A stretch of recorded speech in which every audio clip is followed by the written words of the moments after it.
pues llegamos a la última parte de esta sesión, que es también la última parte de la asignatura de mercado hipotecario. A lo largo de estas dos sesiones hemos visto un poco con el equipo de riesgos cuál es el modus operandi que tienen para la hora de conceder un préstamo.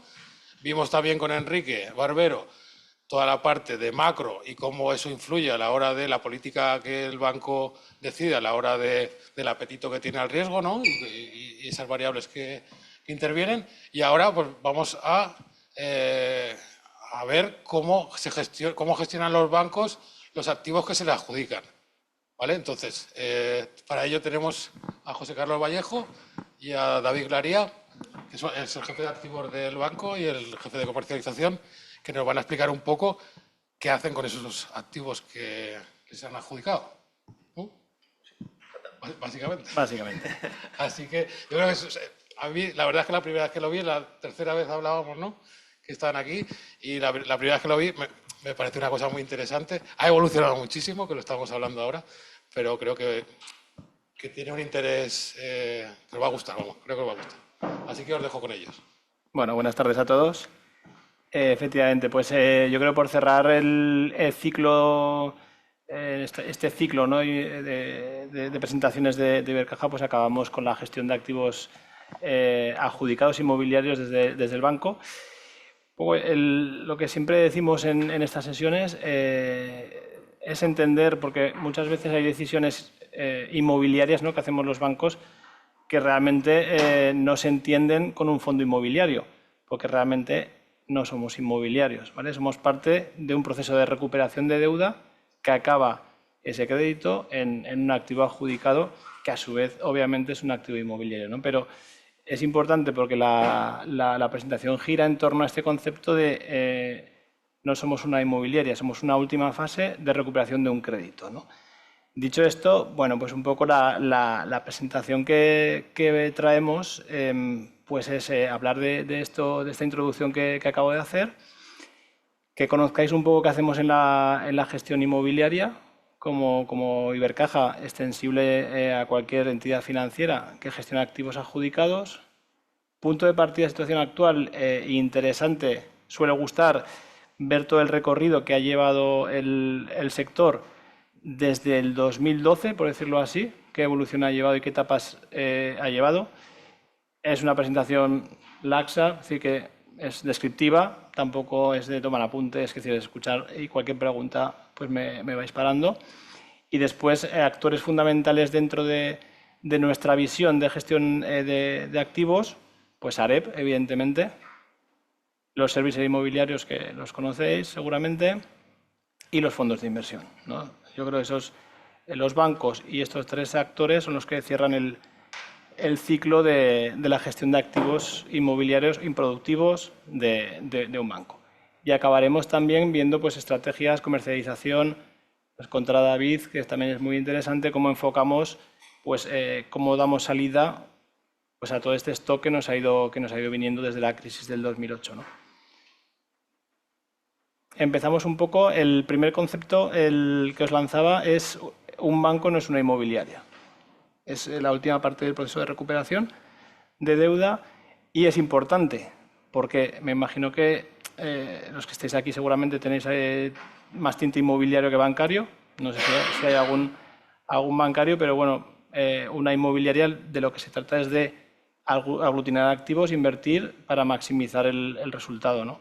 Nosotros, en un banco, el objetivo principal es desinvertir activos y minimizar pérdidas.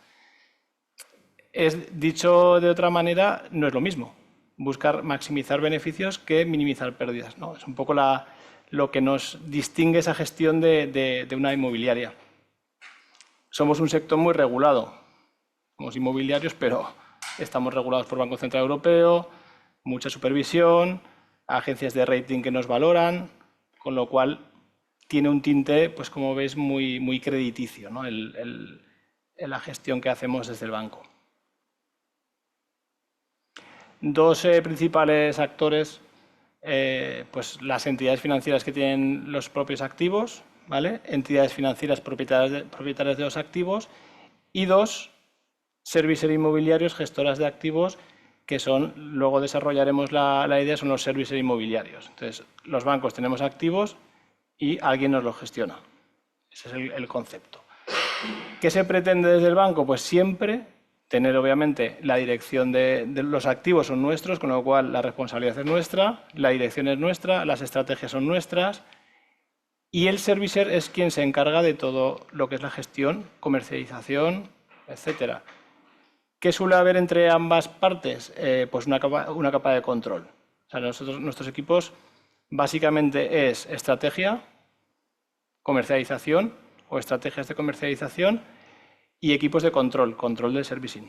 Un servicing que, os lo iré explicando, es una empresa que da un servicio a la cual pues hay que seguir con KPIs, seguimientos, instrucciones operativas, bueno, un poco controlar lo que hacen, ¿no? Lo que hacen por ti, lo que hacen en tu nombre es lo que hace esa capa de control. Es un poco en grandes rasgos los que intervenimos en este proceso, ¿no? Primer concepto dentro de los dos intervinientes, los bancos, las sociedades tenedoras de activos. Las sociedades tenedoras de activos, regulatoriamente, el Banco Central Europeo nos dice en el 2012, oye, los activos que os vais adjudicando en sociedades gestoras de activos, SGAs que se llaman. Y nosotros lo que hacemos es constituir una sociedad y metemos los activos inmobiliarios en esa sociedad. Caso nuestro de Ibercaja, similar en cualquier otra entidad, SGA de suelos, los activos que nos adjudicamos de suelos por fiscalidad fueron a un vehículo, los que son producto terminado, viviendas, locales, oficinas, fueron a otro, pero siempre desde el 100% del capital del banco, ¿vale? Y el servicio inmobiliario, que es el que da servicio, por decirlo así, a esas SGAs. Con lo cual, normativa, directriz europea otra vez, sociedades y regulación. ¿Qué es un balance de una SGA? Pues nuestro vehículo, pues no me enrollo, básicamente es capital que ponen los bancos y financiación del propio banco para financiar los activos que nos vamos quedando de las ejecuciones y daciones en pago o acuerdos de deuda, ¿no? Entonces, eso es básicamente el activo, es muy sencillo, conceptualmente. Alguien pone el dinero en capital o en préstamo para financiar activos. La cuenta de resultados de las entidades, a ver, la cuenta de resultados de una SGA de activo adjudicado es deficitaria por definición, ¿vale? Los activos nos los quedamos. Hemos gestionado como hemos podido, pero nunca en vistas de generar resultado de esos activos. Por eso decía que el objetivo es minimizar pérdidas, no maximizar resultados, ¿no? Llegamos a un punto en el que esto ya es un balance bastante cercano, en el que ya los activos están muy provisionados y el resultado no es muy negativo, por decirlo así, en las ventas, ¿vale? Pero han sido resultados muy negativos.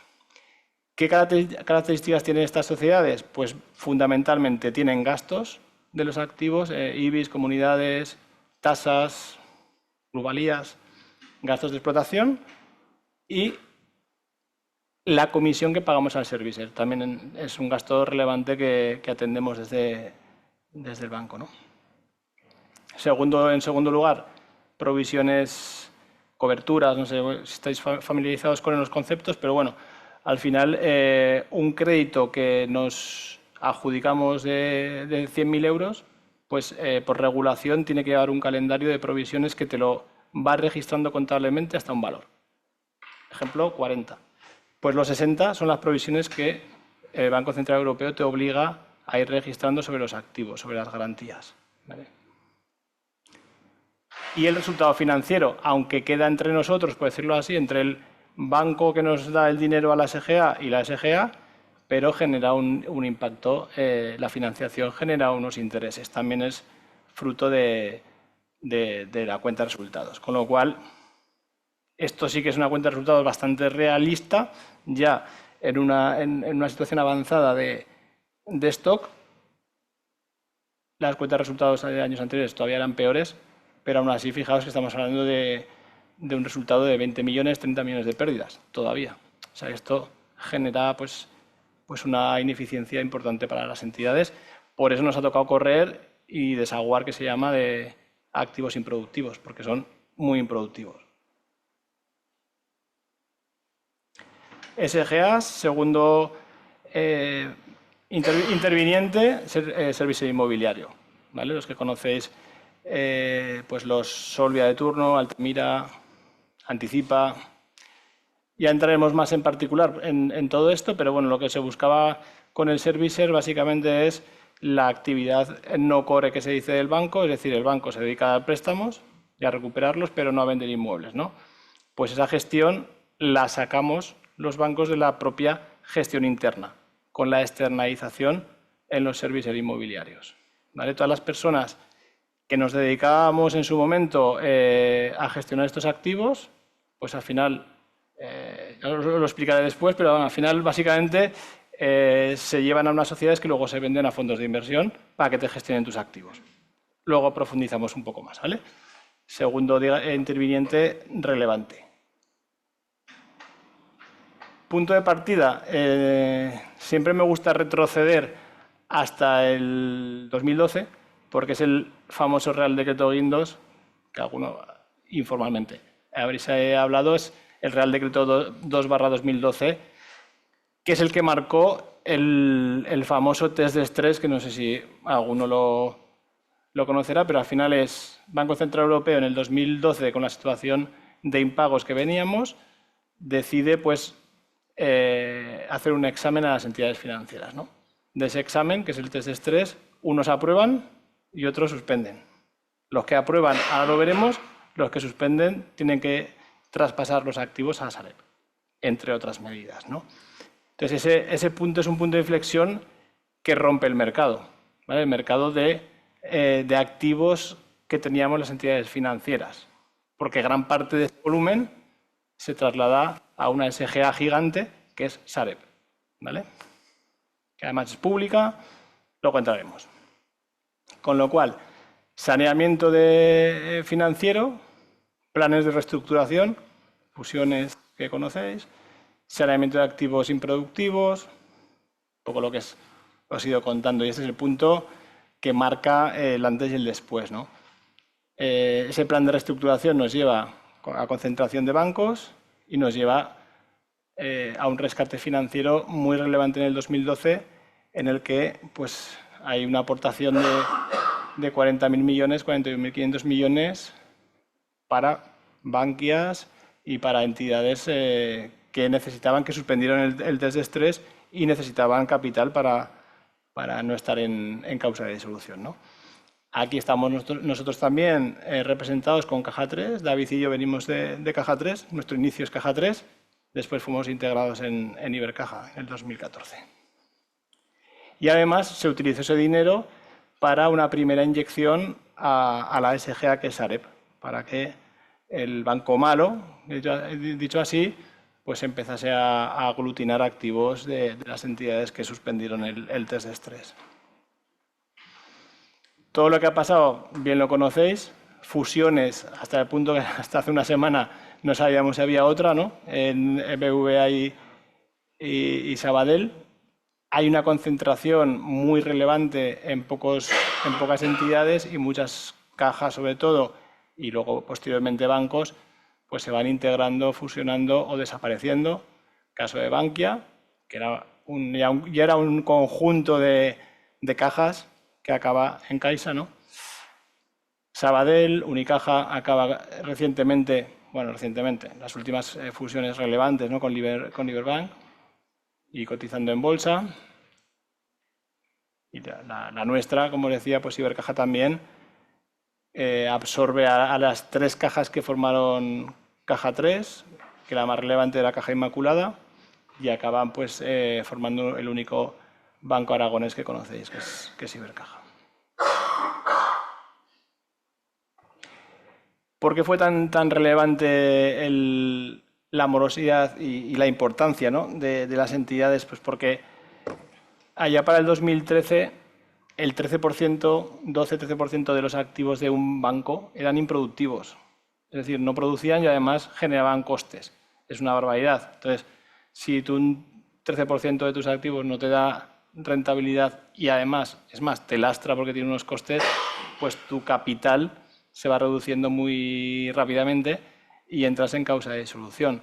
Eso fue los que suspendieron el examen. La proyección les decía que iban a necesitar capital. Los que aprobaron dijeron, bueno, más o menos, con la pérdida esperada y el capital que tienen, pueden aguantar. ¿Vale? En resumidas cuentas, es lo que... Entonces, esos ratios de mora son los que ha sido foco en los últimos años del supervisor, ¿no? Muy obsesionado con reducir, obviamente, ese ratio de activo improductivo. Ya estamos en una etapa de ratios más razonables, del 3%, 3,5%, 4%. Pues bueno, ya llevamos unos años con una estabilidad, ¿no? de activo improductivo. En gran parte también porque activos se traspasaron a Sareb. Fijaros las volumetrías, me paro un poco porque, claro, estamos hablando de 100.000 millones de activos que se traspasaron a Sareb.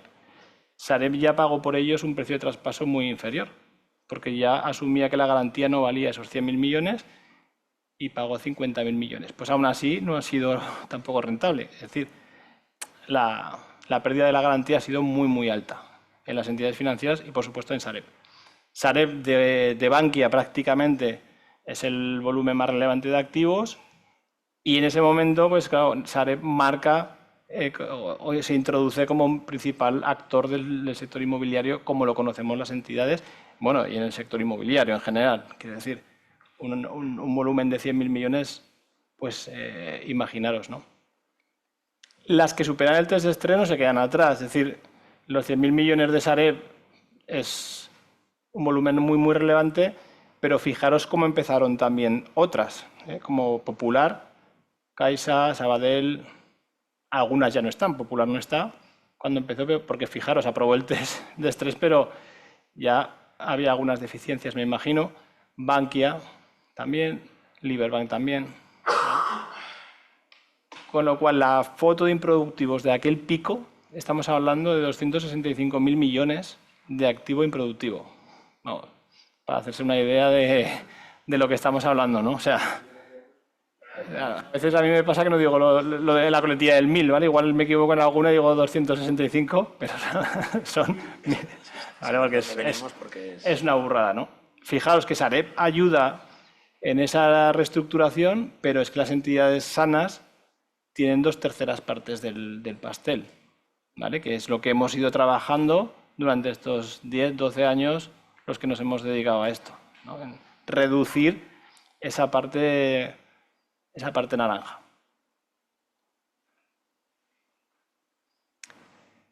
Vale, pues un poco esto es lo que os introducía, sociedades tenedoras de activos y pues las sociedades gestoras de activos, ¿vale? Que ahora entraremos también. Pues ese volumen inmenso de millones de activo improductivo de los bancos se empieza a gestionar, ¿vale? O se empieza a reducir. Las dos cosas, gestionar y reducir. De ese pico, pues fijaos, estamos hoy en 83.000 millones, que sigue siendo una cifra importante. Ya no los 265, pero todavía los bancos pues, y Sareb, ¿no? Tenemos una cantidad importante. Se ha reducido el 70% y bueno, la pregunta que siempre introduzco es cómo se ha reducido, ¿no? ¿Dónde están esos activos? Que luego lo vamos a ver. Pero en cliente final, una parte, pero no la mayoría, ¿vale? ¿Dónde están? Pues en los fondos de inversión, que luego entraremos a hablar de ellos, ¿vale? O sea, los bancos hemos gestionado de manera individual activos, pero gran parte de ellos han ido en paquetes, en carteras de crédito o de activo adjudicado que han ido a los fondos de inversión, a Blackstone, Cerberus, todos esos fondos. La foto es esta, sigue siendo las tartas, siguen estando parecidas, pero bueno, la volumetría ya es mucho menor. Y esta es un poco Sareb ha acelerado mucho la reducción en los últimos años, lo oiréis en prensa que llevamos, creo que 2 años ya, que están haciendo cosas, porque tienen un mandato determinado de 15 años y se agota el tiempo. Entonces, fijaros que incluso aún así la reducción de Sareb ha sido más lenta que la de las entidades financieras. ¿Cómo estamos? Todas las entidades hemos ido haciendo deberes, ¿vale? Llevamos 12 años haciendo deberes, o sea, que unas más rápido, otras más lento, pero todas al final tenemos que reducir esta exposición inmobiliaria, por lo menos en un porcentaje muy alto, ¿vale? No sé si al 100%, porque también aquí juega que hay... el crédito es un ser vivo, quiero decir, no es una foto estática y de ahí abajo, sino que también hay nuevos créditos morosos, etcétera. Pero bueno, que os quedéis con la foto que unas van más deprisa, otras van más despacio, pero que todas van a tener que alcanzar un traspaso de activos el que le toque, ¿no?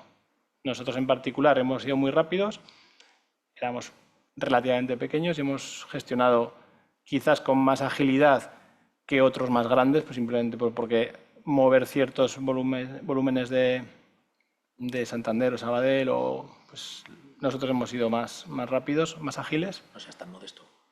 Bueno, se han hecho bien las cosas, pero otros también y otros las harán, porque al final aquí todos van a llegar a la misma exigencia, ¿no? Eso es un poco las conclusiones, como os decía, una reducción de exposición muy alta,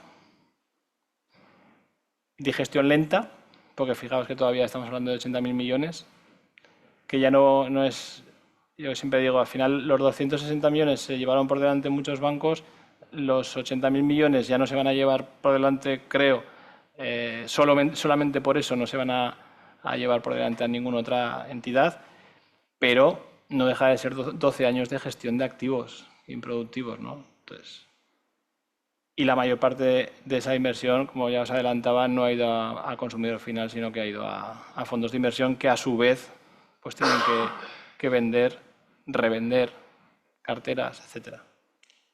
Ratio de mora más contenido y un montón de coberturas y provisiones que han ido a la cuenta de resultados de los bancos de manera negativa, ¿vale? La parte de provisiones.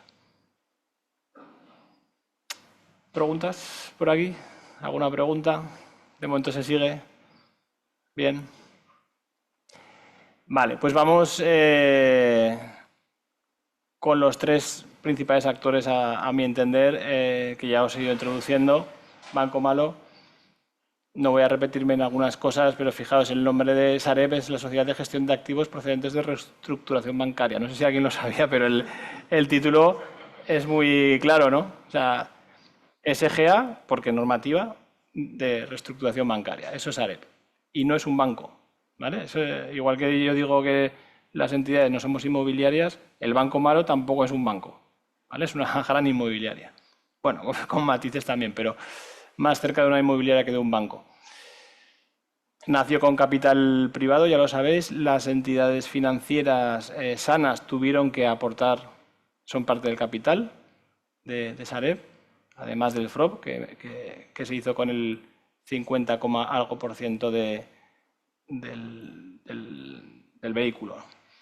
Tiene caducidad, son 15 años, algo ocurrirá porque quedan 2, o sea, el 27 quedan 2 años, entonces algo ocurrirá. De hecho, ya están segregando, se ve en prensa que están segregando determinadas sociedades o paquetizando en función de la tipología de activos, si hay suelos en desarrollo, lo vais viendo. Entonces, eso tiene un final que me imagino que será aglutinar en sociedades para luego transmitirlas a un tercero. Pero tienen que deshacer todavía esa parte que les queda.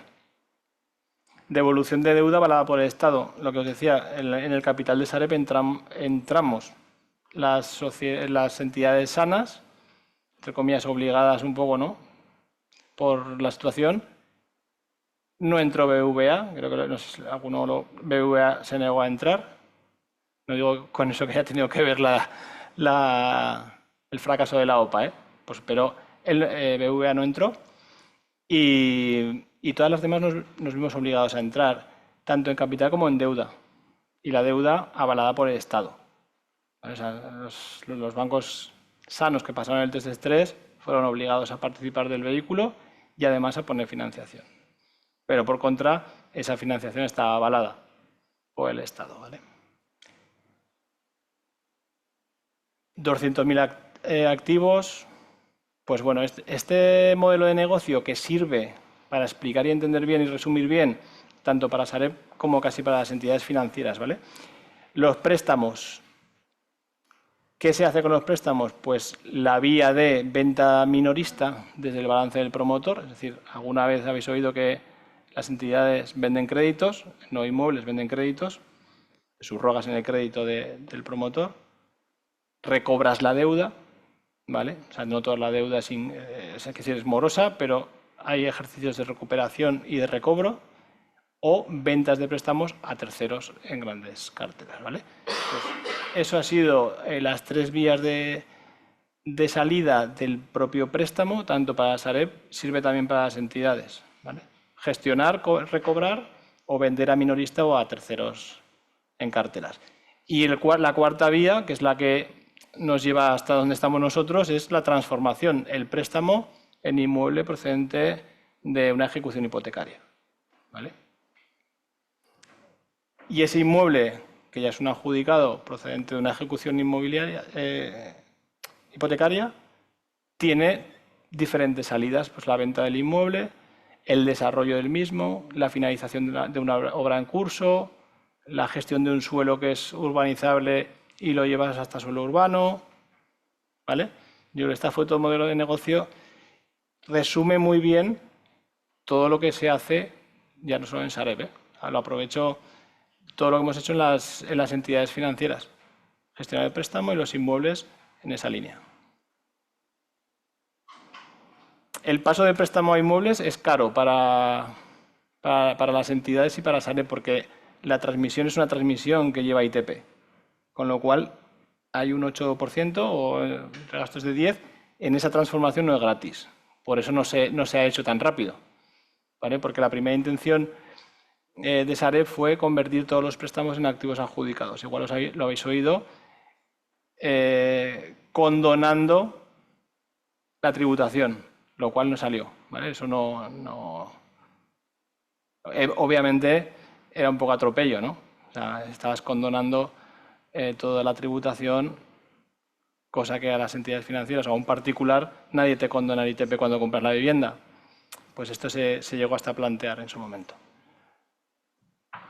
El capital de Sareb, ya os lo he anticipado, el FROB con 50,14. Aquí creo que había algún tema de que computase como deuda pública. Bueno, en su momento ya no me acuerdo muy bien de esto, pero ahí veis también los accionistas, ¿vale?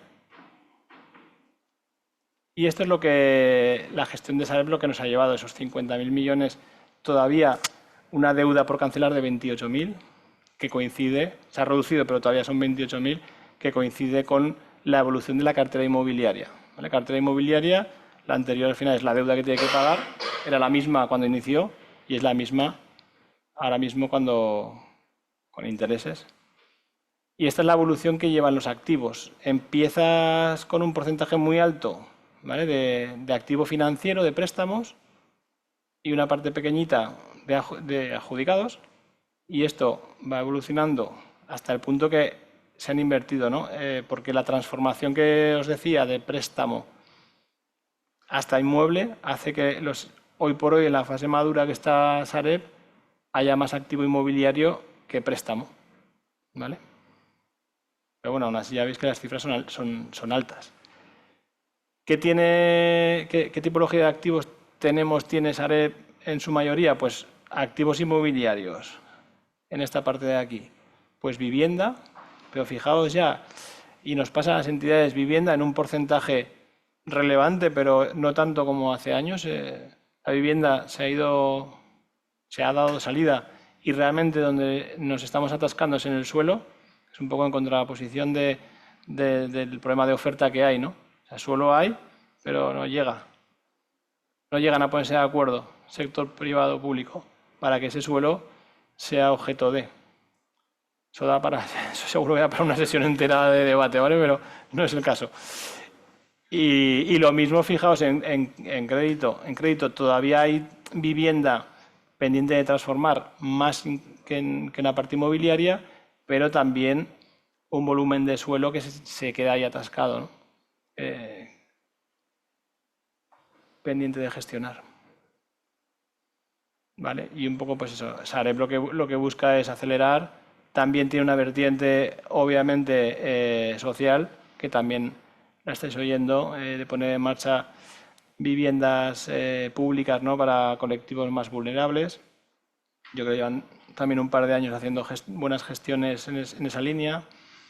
Desarrolladores de suelo, ¿vale? Es un poco una gran inmobiliaria con origen crediticio. ¿Vale? Esto sería un poco Sareb en grandes pinceladas, ¿eh?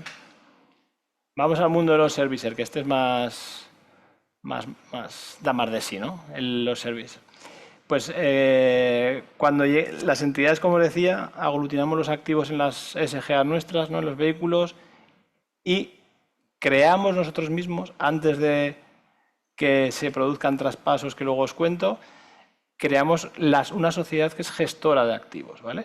Entonces, nos obligan a hacer los activos, nos lleváis a 2 vehículos y creáis un tercero que es la que gestiona los activos. Y ahí va el personal, todas las personas, la gestión estaban ahí, ¿vale? Y esto sería, para entendernos, la Altamira de turno, Solvia, y estas son las sociedades que tenemos los activos.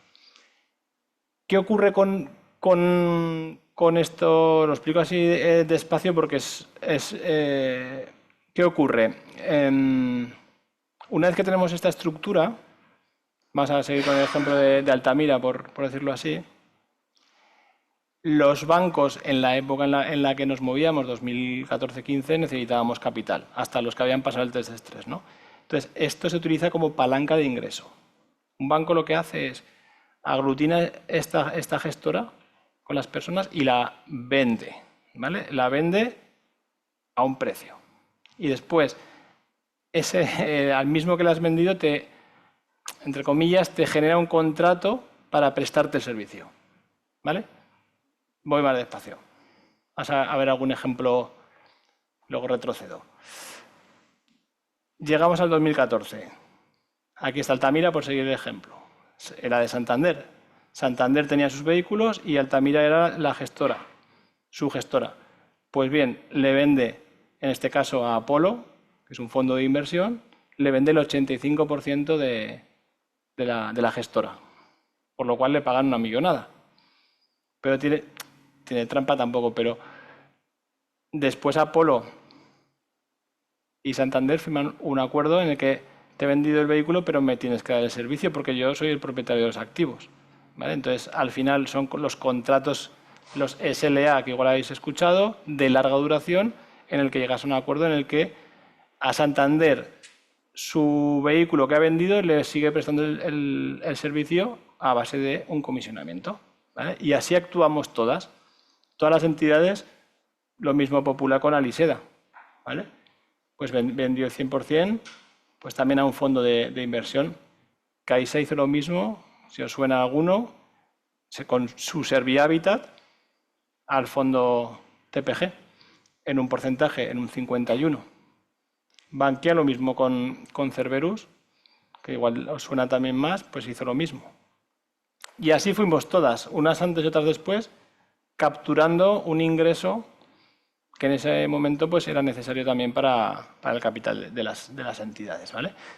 Y firmando unos contratos de larga duración, que en el fondo pues es como un préstamo, ¿no? Porque al final, si tú cobraste 650 millones, seguro que a los 10 años has acabado pagando por comisiones y venta más de 650 millones. Pero alguien te anticipó ese dinero, ¿no? ¿Por qué cuento esto? Porque al final es importante ver la secuencia de cómo se ha ido desarrollando societariamente y qué implicaciones ha tenido pues los grandes momentos de la gestión inmobiliaria, y este es uno. Una fue regulatoria, pero la siguiente fue la venta del vehículo de gestión, ¿vale? Que eso es importante. Cuando esto ocurre, llega Sareb y dice, bueno, pues a mí me habéis dejado 100.000 millones y no tengo equipo para gestionar esto. O sea, Sareb se creó de la nada, aglutina los millones y dice, ¿y ahora qué? Pues ahora tengo que licitar para que esas gestoras de los grandes bancos me gestionen los activos, ¿vale? Y ahí es donde, y por eso os introducía Haya, Altamira, Servihabitat y Solvia, que son las grandes gestoras de los grandes bancos que vendieron, recordad, que ya pertenecen a fondos de inversión, son los que llegan a acuerdos con Sareb para gestionar sus activos. Y eso es el 2014, el proyecto Ibero, que eso igual a algunos suena porque es un hito importante. 100.000 millones a concurso para que 4 gestoras gestionen ese volumen inmenso de activos, ¿vale? Y esto es lo que marca el principio, digamos, de los services, como el nacimiento de los services es este. Es las gestoras de los bancos vendidas a los fondos gestionando los activos de los bancos. Así, un poco rueda.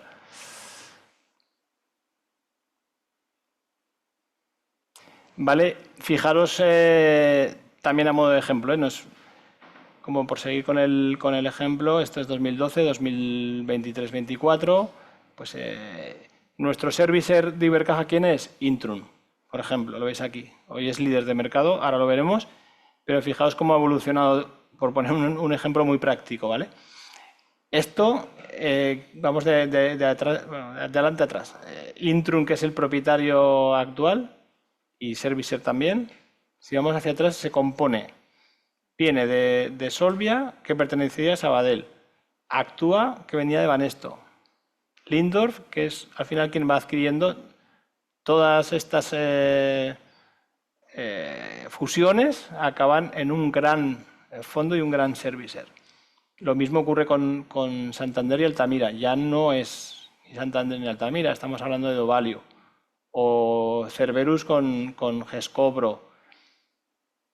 Cerberus con KKR también estará muy activo, con Hipoges, ¿vale? O sea, hay una concentración brutal de servicer en estos últimos años. Resumido, ¿cómo estaban hoy los servicers? ¿Quién son los líderes de mercado, ¿no? ¿Y quién se está quedando atrás? Pues en los últimos movimientos que ha habido han sido determinantes. En el 2022-23 ha habido movimientos muy relevantes en el que, en este caso, Intrum se queda con la cartera de Haya y se queda con la cartera de Caixa, dos grandes monstruos que quedan, ¿no? Entonces, ese movimiento le hace pues ser hoy por hoy el servicer con más volumen, más cuota de mercado en gestión de activo improductivo. Tanto NPL, tanto crédito, como REO, que son las siglas que habéis oído alguna vez, activo adjudicado. NPL es crédito, REO es activo adjudicado. 56.000 millones. De gestión, no son propietarios de activos, de gestión de activos. Como os decía, con SLAs, con contratos de larga duración. Ahora ya los contratos ya no son tan largos, pero en su momento lo fueron. ¿Por qué digo que es importante los últimos movimientos? Sareb sigue siendo un referente, ¿no?, en cuanto al sector. En el 2022, ese proyecto Ibero que os he contado con los 4 grandes servicers, se los quita a los 4 y elige a otros 2. Y son Hipoges y Anticipa, gestionando activos de Sareb. ¿Qué hace eso? Pues hace que KKR, Hipoges y Blackstone vuelvan a estar en unos volúmenes muy relevantes de cuota de mercado de servicios de activo improductivo.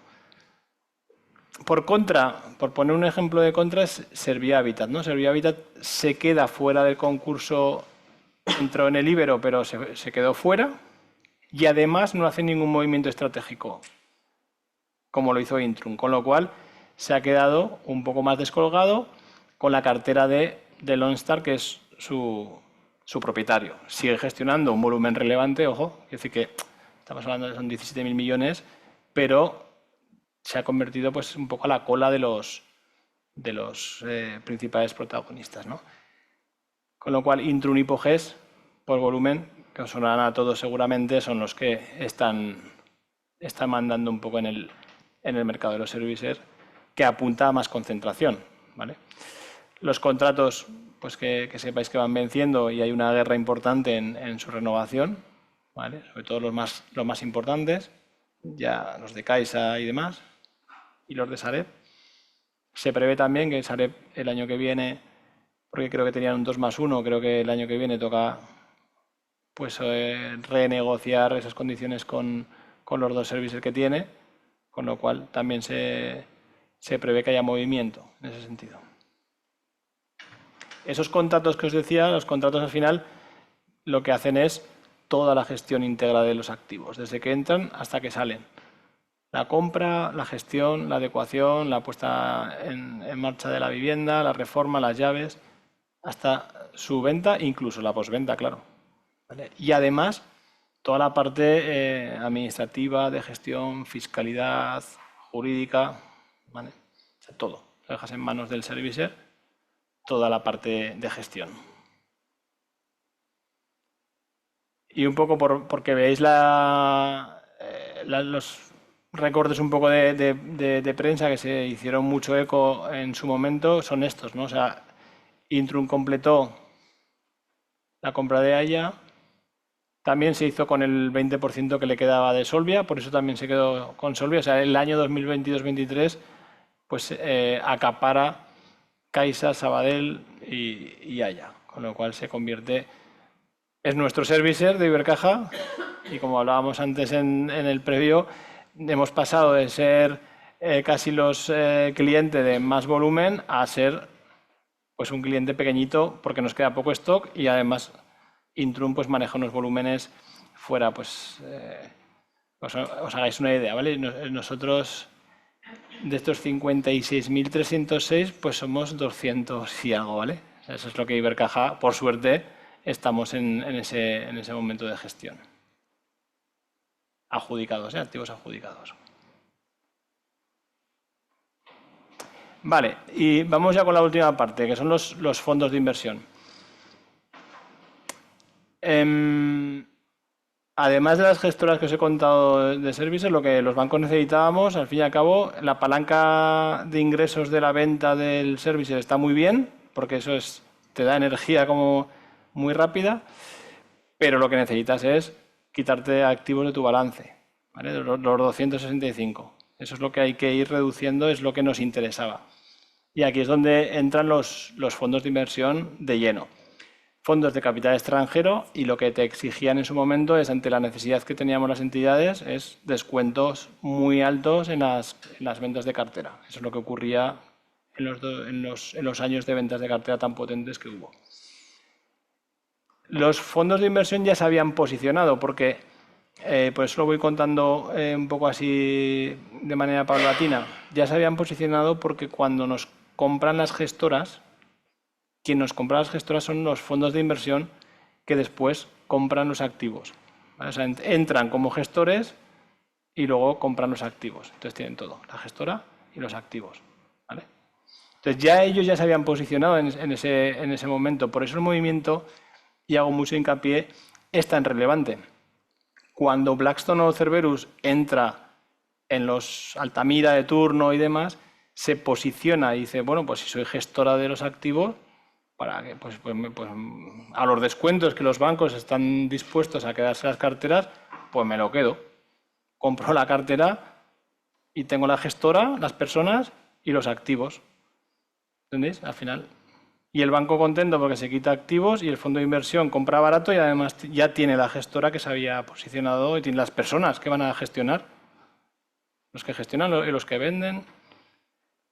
Ese es el movimiento que ha ido ocurriendo.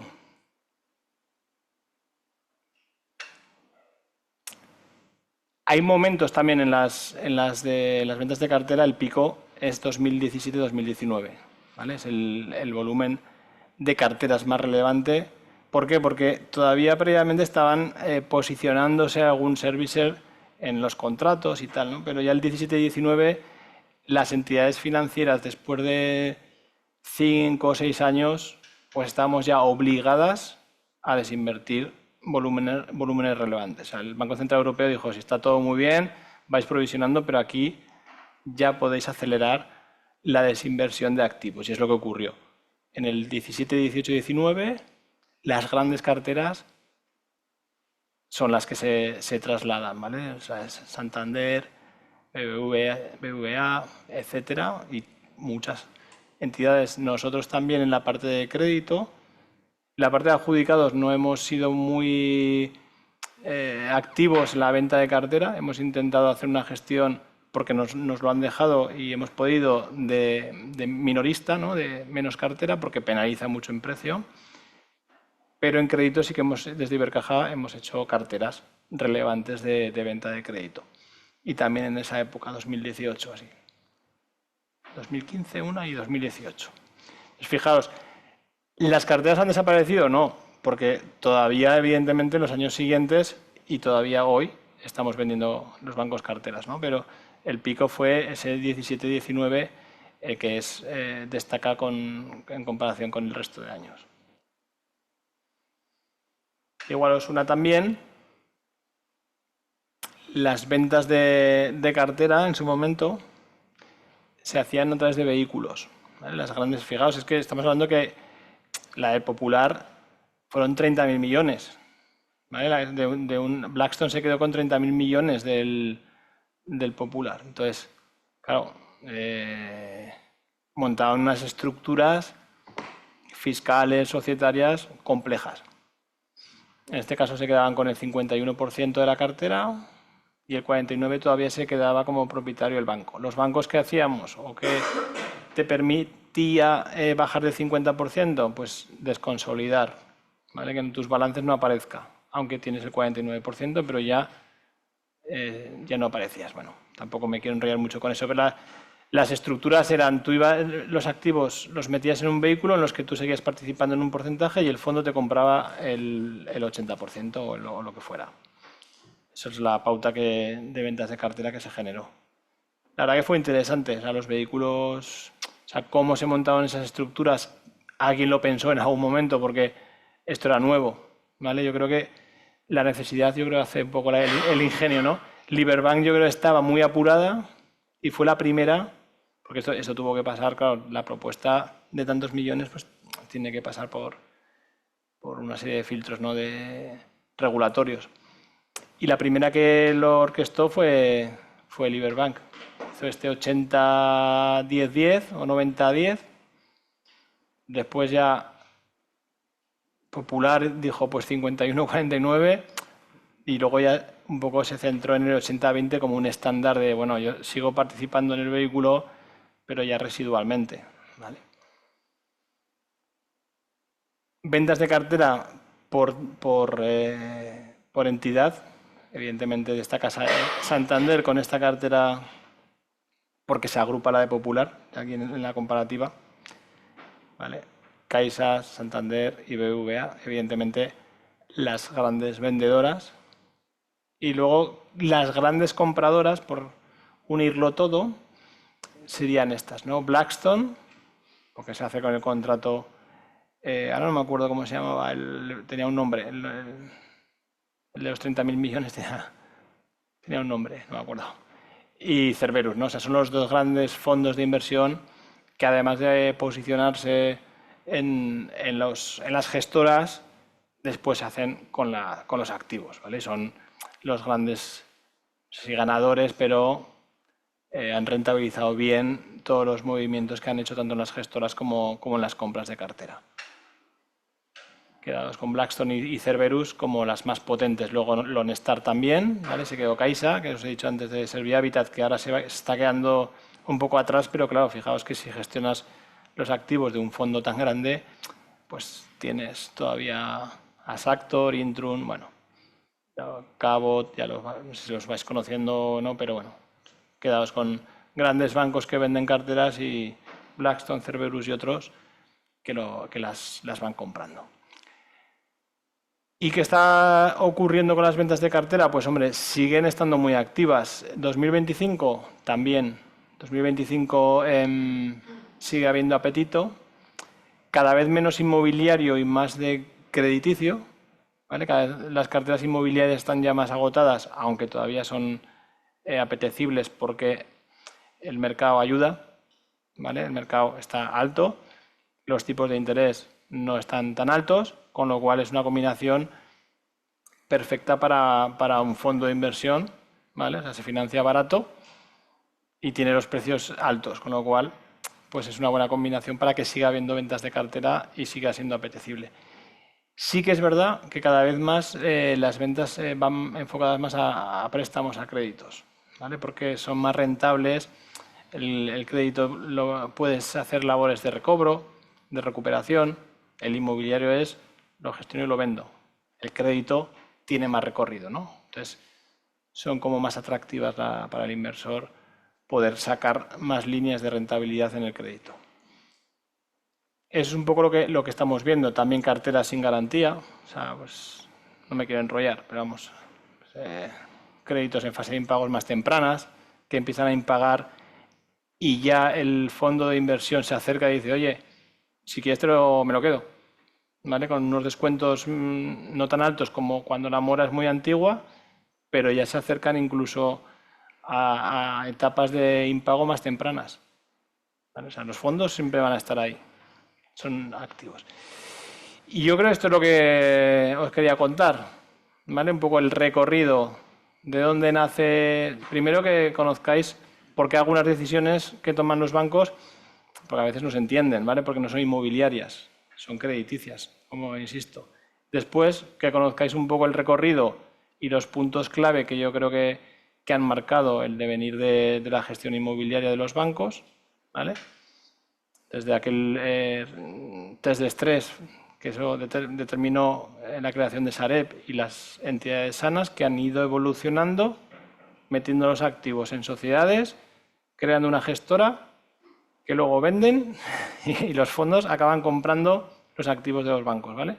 Quedaos un poco con eso, que yo creo es la foto muy alta, muy global, pero que hace entender un poco lo que ha sido y está siendo el sector desde un banco, ¿vale? ¿Tienes alguna duda, alguna aclaración? Y si no, pues pasamos con la parte de estrategias y venta. No sé si hay alguien que gestione o que comercialice, vamos, activos de banca. ¿No? ¿Sí? ¿Queréis comentar algo? No, más o menos. ¿Quieres criticar algo? Bueno,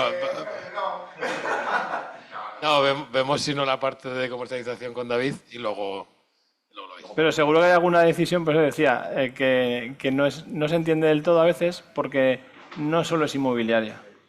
Sí, bueno, nos pasó de un piso que estábamos...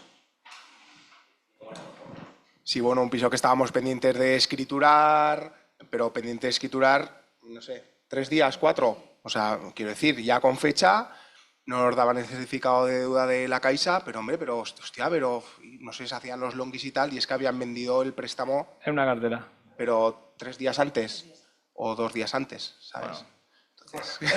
A ver, eso está mal hecho. Eso se puede entender, pero no está del todo bien hecho, ¿vale? No, está, joder.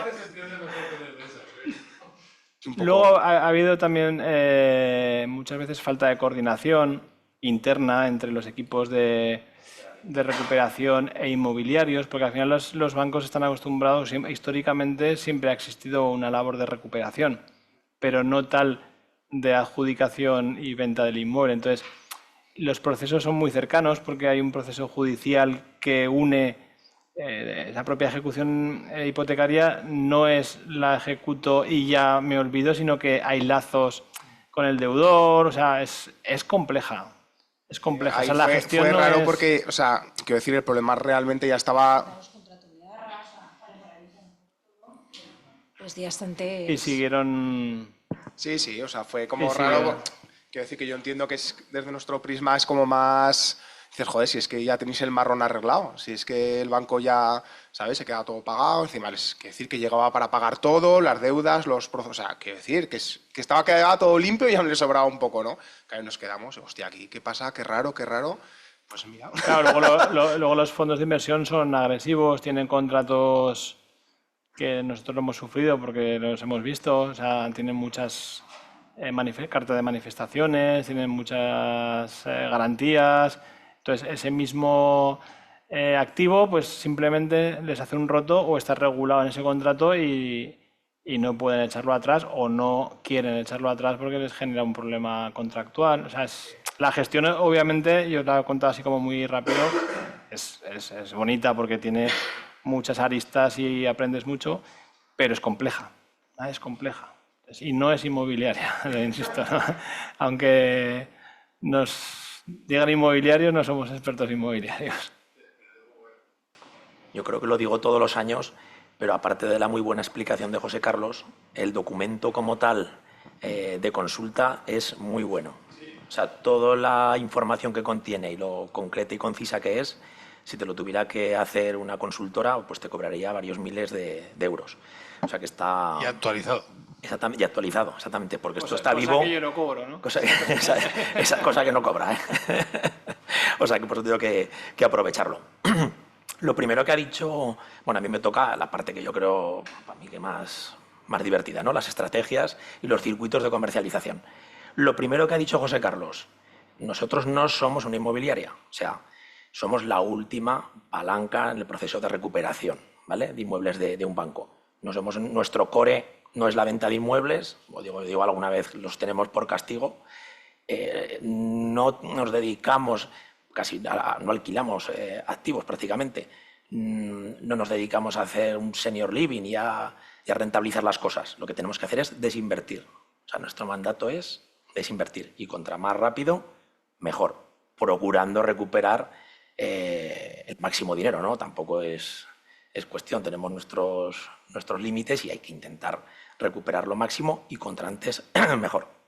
Eso nos marca nuestras estrategias. Si bien los circuitos de comercialización pueden ser comunes con fondos o con algunas inmobiliarias, pensar también que cuando hablamos de inmobiliarias no solo son las cotizadas, Merlin, Ponte Gadea, Aedas, hay también family office, hay también patrimoniales, igual alguno gestionáis, alguna patrimonial, quiero decir, que hay actores también más pequeños que se dedican a rentabilizar inmuebles, ¿vale? Eso, nuestra forma de entrar los inmuebles y nuestra idiosincrasia en ese tema nos marca sobre todo las estrategias, ¿vale? Que tenemos que hacer. ¿Cómo nos entran los inmuebles? ¿Vale? Porque nosotros no elegimos qué inmuebles me gusta este suelo, me gusta este tal, no. Nos entra lo que nos entra y hay que intentar sacar lo máximo posible por ellos. Aquí he intentado esquematizar un poco, ¿vale? Porque los compañeros de antes os han dicho cómo se conceden los préstamos, si los dais, si no los dais. Ese es el primer filtro, ¿no? Contra la mora, dar el préstamo bien. Luego pueden pasar muchas cosas y hay que gestionarlas, ¿vale? Entonces, ¿cómo se gestiona? Está bastante resumido, ¿eh? ¿Cómo se gestiona un crédito moroso, ¿no? Dependerá si el problema es temporal, si es permanente, si es viable, si no es viable y si el cliente deudor es colaborador o no. Hay veces que ni siquiera es colaborador porque está muerto, o sea, porque puede ser un... ¿cómo se dice? Sí, una... Bueno, porque se muere. Una propiedad, ¿no? Sí, entonces, eso hay que gestionarlo. Por resumirlo mucho, un cliente con un problema temporal, intentamos dar una refinanciación, los propios compañeros de riesgos, a corto plazo, ¿vale? Un préstamo personal, lo que sea, pero que salga del apuro. Un cliente con un problema permanente, pero es viable, pues a lo mejor hay que darle una ampliación de hipoteca, ya más a largo plazo, ¿vale? O sea, una solución más a largo, ¿vale? Pero también que cure, ¿vale? Que salga de mora. Si el cliente ya tiene un problema permanente que vemos que no es viable, hay que ir a liquidar el préstamo. Pero ojo, huimos, o sea, de verdad, o sea, que el banco no quiera adjudicarse nada, que es que huimos de tener inmuebles. Cualquier solución que podamos aplicar, con quita, sin quita, con lo que sea, es mejor que quedarnos el inmueble. Liquidación. ¿Cómo puedo liquidar? Acuerdo de venta. Bueno, pues ahí ya entramos nosotros a comercializar los NPLs, ¿vale? Famosos. Tú tienes un activo, pactamos que vamos a venderlo en este precio, ya veremos si hay que hacer quita, ya veremos si me debes más dinero y lo alargamos a más plazo, pero un acuerdo de venta, ¿vale? El que vende es el deudor, no nosotros. El inmueble sigue siendo del deudor. Lo que pactamos es la venta. Si el precio del inmueble está por encima del préstamo, pues fabuloso. Ni hay que hacer quita ni tiene que asumir el cliente ninguna penalidad, ¿vale? Dación en pago. Tienes el préstamo, tienes el inmueble, te libro del préstamo y me quedo el inmueble. Ahí ya nos entra el inmueble, nos entra normalmente, nos entra ya con llave, ¿vale? A veces que se patan algún precario y tal, pero ya nos entra el inmueble. Ya lo tenemos en el activo de nuestro vehículo y ahí ya sí que tenemos que venderlo. Y luego, bueno, liquidación deuda es la liquidación contra pago, ¿no? Hay veces que los clientes, pues a lo mejor haciendo quita, consiguen dinero de familiares, de otros bancos, de lo que sea, y liquidamos la deuda, ¿vale? Si ya nos encontramos en el último escalón, que es un cliente no localizado, no colaborador, activos con muchísimas deudas aparte de la nuestra, segundas hipotecas, seguridad social, muchísimas. Entonces, no queda otra que en la liquidación o bien la venta de crédito, no conocemos al cliente, no podemos pactar nada con él, ni una dación, ni una venta del piso, un acuerdo de venta. Venta del crédito. La venta del crédito es más común de lo que os puede parecer, ¿eh? Nadie de vosotros a lo mejor te vas a poner a comprar un crédito, ¿vale? Tienes que tener un abogado, saber un poco de qué va el tema, pero antes que hablaba José Carlos de Sareb, Sareb está vendiendo ahora mucho crédito incluso de suelos, ¿vale? Para ejecutar el suelo, luego el promotor que sea, y está vendiendo créditos. Y la ejecución judicial ya es lo último de lo último. Es lo más costoso en dinero, lo más penoso, lo más todo, pero es el último escalón. Si vendemos el crédito, ya no nos entra el inmueble. Si hacemos la ejecución judicial, sí que tenemos el inmueble. Entonces, la dación y la ejecución judicial es que hace que nos entren esos inmuebles. Y eso, como os digo, va a marcar esta forma de adquirir los inmuebles, va a marcar nuestra estrategia. Que un poco este sería el ABC de la estrategia de comercialización, ¿vale? Ordenar el stock, segmentarlo y sanearlo. Claro, sanearlo, ahora lo veremos cómo, porque nos entra como nos entra.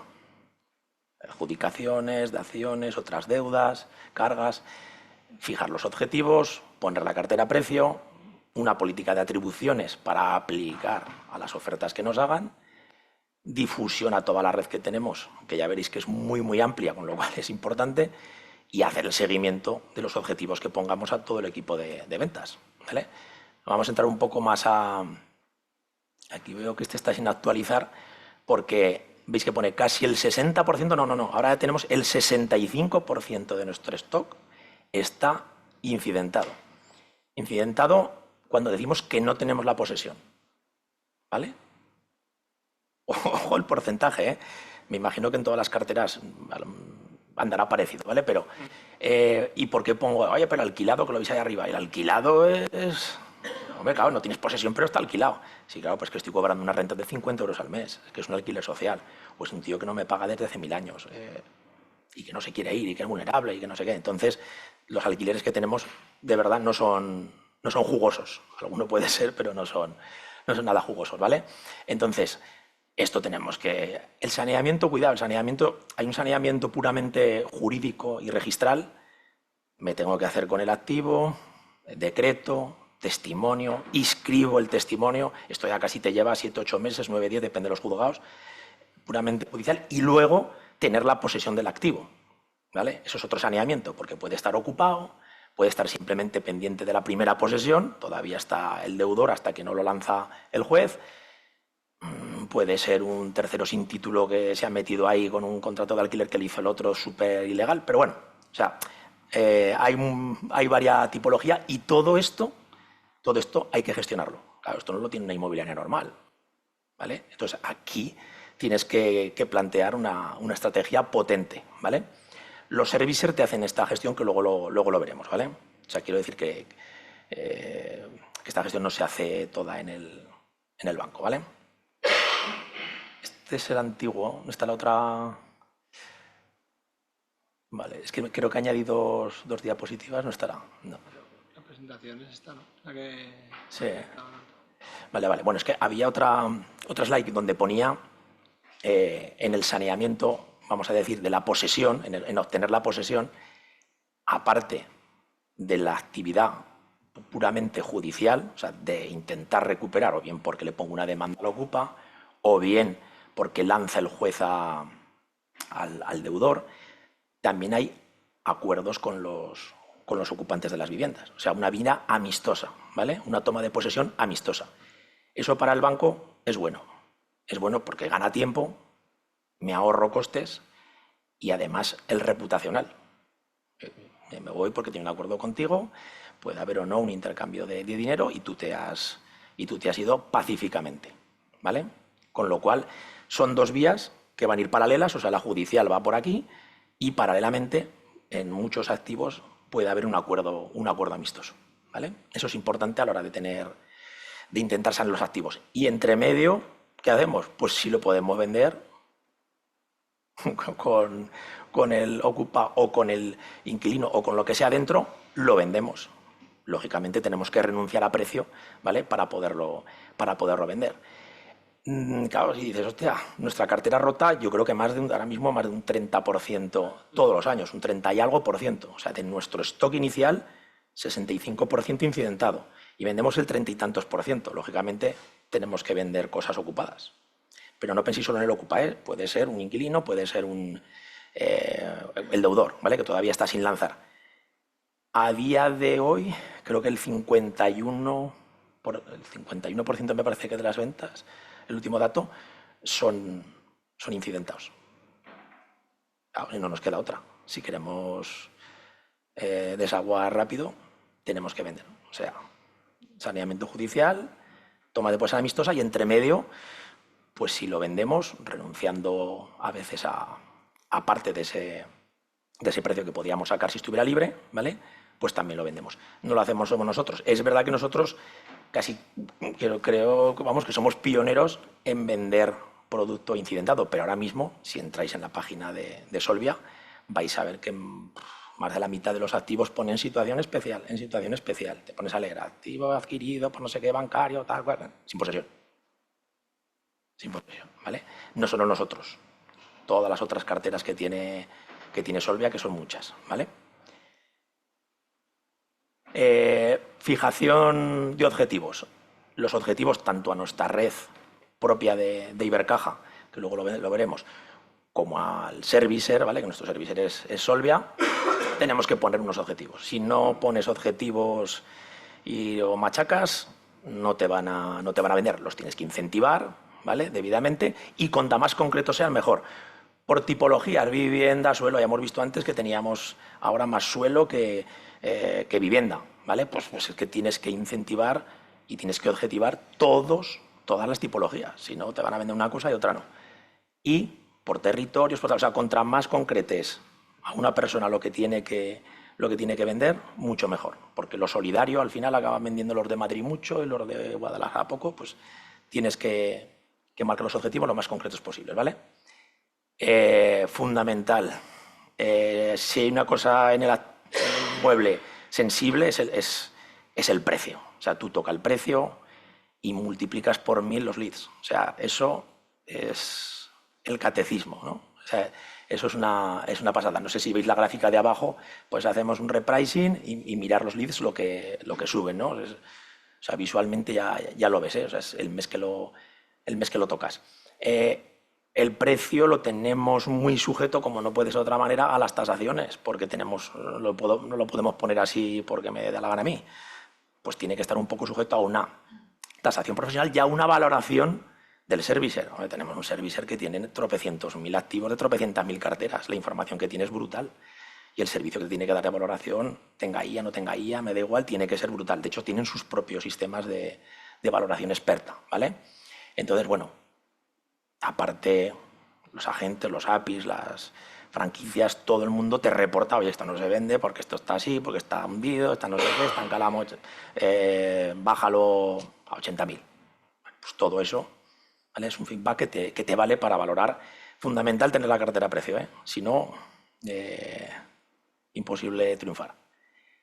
Política de atribuciones, importantísima también. ¿Quién te acepta hoy en día? Tener en cuenta que estamos hablando aquí de carteras que prácticamente, la nuestra, pero en muchas también, el producto es de segunda mano, ¿vale? No es una promoción, además ahora cómo está el mercado, ¿no? O sea, hago una promoción, vendo 70% preventas, me dan el préstamo y los 30% que no he vendido ya lo he subido 10.000 euros. No, aquí estamos hablando, ¿vale?, de un producto de segunda mano. Quiero decir que si tú pones 100.000, vas a llegar tú y vas a decir, no, te doy 80.000. No te aceptan el primero, a no ser que sea una cosa muy bonita y muy... que ahora es verdad que está en el mercado que no hace falta mucho, mucho descuento para vender, pero aún así estamos hablando de un producto muy incidentado, pues que ya en la cartera va quedando, lógicamente, lo peor, ¿vale? Entonces, una política de atribuciones con una delegación clara, con una jerarquía clara, que en una semana puedas contestar a una oferta. No solo penséis en vivienda, pensar en terciario, que es mucho más complicado, ¿vale? Que te hagan una oferta por un local, poderla contestar rápido, con un descuento más o menos holgado. Eso es la diferencia a poder desinvertir un 30% más de los objetivos a no, ¿vale? O sea, fundamental. Difusión, lo que hemos dicho antes, estamos hablando de toda España, estamos hablando de muchos canales, oficinas vendiendo, muchos prescriptores. Si haces una campaña tiene que llegar rápido a todo el mundo, ¿vale? O sea, tiene que ser la difusión de cualquier cosa, de cualquier precio, de cualquier acción que vayas a hacer, de si regalas, yo qué sé, una caja de bombones, por cualquier cosa tiene que estar bien difundida, ¿vale? Y que llegue bien, ¿vale? A los canales de venta. Seguimiento y lineamiento de las ventas, tenemos que hacer, hemos puesto los objetivos, los hemos incentivado, hay que hacer un seguimiento, pues lo mismo que decía antes José Carlos del control del servicing, pues hay que hacer un seguimiento puntual, semanal, mensual, como se quiera, pero hay que estar muy encima y intentar desestacionalizar las ventas, que no lleguemos a diciembre con los deberes sin hacer. ¿Cuándo vas a comprar un piso? En diciembre, porque no han llegado a los objetivos y seguro que te lo venden más barato. Hombre, no, hay que intentar tener los hechos, si puedes, en septiembre, mejor que en octubre, ¿vale? El funnel comercial, ¿vale? Tenemos las estrategias que hemos dicho, ¿vale? Un poco el ABC. El funnel comercial es la gestión comercial, ¿vale? El funnel, el embudo comercial, pero es la gestión comercial. Tenemos los leads, todo lo que nos entra, todos los interesados que nos entran por todas las vías donde tenemos expuesto nuestros inmuebles, las visitas, la oferta y la venta. Esto hay que controlarlo, hay que mirarlo y hay que ver si se nos atasca algo. Los ratios de conversión, que es lo que decimos, pues de cada 1000 leads tengo 5 visitas, o sea, un 0,05%. Hostia, es muy poco, ¿vale? ¿Qué pasa? ¿Que no está llegando la cosa bien? ¿Estoy publicando mal o qué pasa? De tantas visitas me salen tantas ofertas, ratio de conversión. ¿Qué porcentaje? Un 50%. Hombre, pues no está mal. Si de cada 2 visitas tengo una oferta, no está mal. ¿Y de esas ofertas cuántas apruebo? Porque claro, me están haciendo ofertas, pero 100.000, 40.000. Pues es una oferta, pero ya ves tú. No, oye, que es que el tío que va es un profesional y la pica es un profesional y le dice, hombre, no digas tontadas, si haces una oferta que sea más o menos bien y que vaya por aquí. Vale, pues qué porcentaje, qué ratio de conversión tengo de esas ofertas a ofertas aprobadas y de las ofertas aprobadas que no se me caiga ninguna porque hayas elegido mal el comprador y consiga la venta. En esos ratios, lo que he puesto abajo es la comparación de Ibercaja con otras carteras, porque lo bueno de tener un servicio con muchas carteras es que te dan muchísima información. Y si veis la conversión de visitas, 50 y tantos %, 46% y 77% en las ventas, me dice que de cada tío que va a visitar, de cada 4 que visitan, 2 me ofertan y 1 me compra. O sea, de cada 4 visitas, 1 venta. No está mal, más o menos, no está mal. Los leads está un poco peor, porque si veis un 9, un 6%, o sea, hay que tener muchos leads para luego llegar a la venta, ¿vale? Es verdad que muchos inmuebles reciben muchísimos leads y a lo mejor se venden porque ahora ya lo veis, sale cualquier inmueble y a lo mejor tienes 80 llamadas y 80 visitas. Es que ahora hay mucha necesidad, ¿vale? Pero eso hay que seguirlo, ¿vale? Todas estas estrategias van un poco destinadas a tener muchos leads, muchas visitas, aceptar la oferta, la política de atribuciones que hemos dicho, ¿no? O sea, pues que pueda aprobar el máximo de operaciones, el máximo de ofertas y lo más rápido posible, ¿vale? Para vender rápido. En nuestros circuitos, ¿vale? Estrategias, funnel comercial, circuitos de comercialización. Esto ha evolucionado un poco, ¿vale? Nosotros desde siempre hemos tenido el servicer, por supuesto, ¿vale? Ojo, el servicer nos hace gestión del saneamiento, comercialización, Si hay algún alquiler, pues nos controla los alquileres, todo, y además la formalización, ¿vale? La red de Ibercaja lo que hace es prescribir, ¿vale? O sea, el servicer, aparte de todas las ventas, formaliza esas ventas, hace el PVC, pasa el PVC, prepara las escrituras, todo, ¿vale? La red de Ibercaja, tenemos una red potente, tenemos un área inmobiliaria, tenemos unos equipos de venta en todos los territorios y tenemos las oficinas. A día de hoy las oficinas no están incentivadas. Siguen prescribiendo inmuebles, siguen prescribiendo ventas, ¿vale? Pero ya no están incentivadas. En la época que teníamos 3.000 millones, iban súper dopadas. O sea, el 50%, no me acuerdo cuánto era, de sus objetivos era vender inmuebles. 1.000 y pico oficinas, con tropecientos mil tíos vendiendo inmuebles en toda España, es un arma poderosísima. Poderosísima. De hecho, me atrevería a decir que parte de la... Acordad que ha dicho José Carlos, nosotros en el 85%, la media 60 y algo. Y además sin hacer operaciones grandes. Es que Santander 30.000 millones, no para, es que nosotros no hemos hecho operaciones grandes apenas, hemos vendido a pulmón al minorista. La red. Ahora ya tenemos, lo que has dicho, 300, menos de 300 millones. Ahora ya la renta hace falta incentivarla tanto, ¿vale? Con el servicer nos tendremos que valer, pero aún así seguimos prescribiendo. El servicer tiene sus delegados, sus managers y sobre todo sus APIs, sus franquicias, sus especialistas, ¿vale? Esto tiene que estar bien engrasado, ¿vale? Ya te digo, ahora sería el servicer el que nos prescribe el 85% de las cosas y nosotros, como Ibercaja, el 15%. Solo prescribiré, luego lo tenemos que pasar al servicer para formalizar, ¿vale? La red de oficinas, pues lo que digo, el poderío, 1.000 oficinas, encima te doy el préstamo, conozco al cliente. Claro, ahora tienen muchas más cosas que vender, ¿vale? Seguros, de todo, leasing, tal. Pero cuando estaban bien dopadas, era, ya te digo, un arma poderosísima. El servicer, las oficinas, ¿vale? El servicer, lo que digo, o sea, ya nos hace una gestión integral, ¿vale? Nos prepara toda la información, nos hace todo el marketing, nos hace la gestión del cliente, ¿vale? O sea, yo tengo, oye, que tengo uno que nos va a hacer una oferta.